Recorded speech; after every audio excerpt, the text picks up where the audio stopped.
प्रणाम। आपका हार्दिक अभिनंदन और स्वागत है। पहले 2 भागों में हमने भगवान शिव के 14 अवतारों पर चर्चा की थी। उनका लिंक विवरण बॉक्स में है। आज हम उनके अगले 7 अवतारों को जानेंगे। प्रारंभ करते हैं।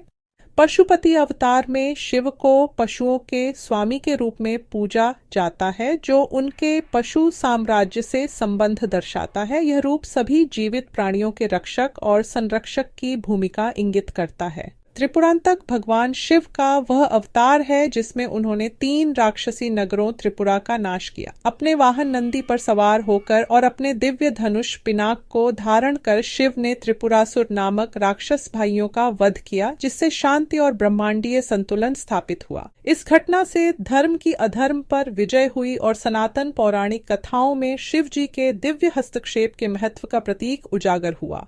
अघोर अवतार भगवान शिव का उग्र रूप है, जो श्मशान भूमि, मृत्यु और संहार से जुड़ा है। अघोर को शिव का क्रोधपूर्ण रूप माना जाता है, जो प्रकृति की विनाशकारी शक्तियों का प्रतीक है। अघोर शब्द संस्कृत से लिया गया है, जिसका अर्थ है अभय या कल्याणकारी। इसके भयावह स्वरूप के बावजूद अघोर अस्तित्व की अंतिम वास्तविकता का प्रतिनिधित्व करता है, जहां मृत्यु को सृजन और विनाश के चक्र का हिस्सा माना जाता है।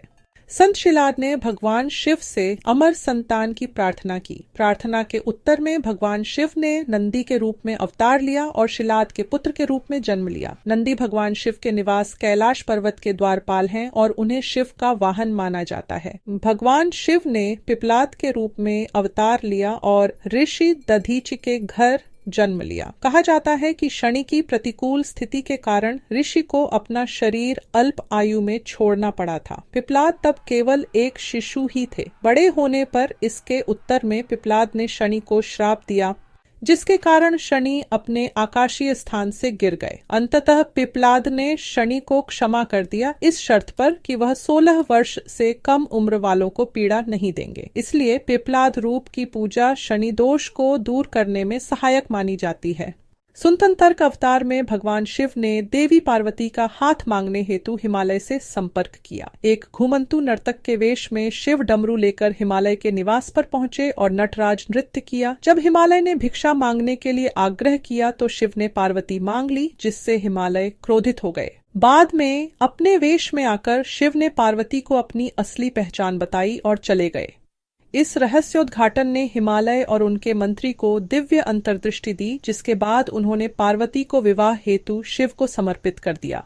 शरभ एक पौराणिक प्राणी है। भगवान शिव का अवतार माना जाता है। इसे मिश्रित प्राणी के रूप में दर्शाया गया है, जिसमें सिंह, पक्षी और मानव के गुण होते हैं। शरभ का कार्य भगवान विष्णु के नरसिंह अवतार की उग्रता को शांत करना था। सनातन पौराणिक कथाओं में शरभ नरसिंह से भयंकर युद्ध करता है, जिससे संतुलन और व्यवस्था पुनः स्थापित हो सके, जो दिव्य संघर्षों में शिव की मध्यस्थता और रक्षक की भूमिका को उजागर करता है। अगली बार हम भगवान शिव के शेष 7 अवतारों को जानेंगे। बने रहें। धन्यवाद। प्रणाम।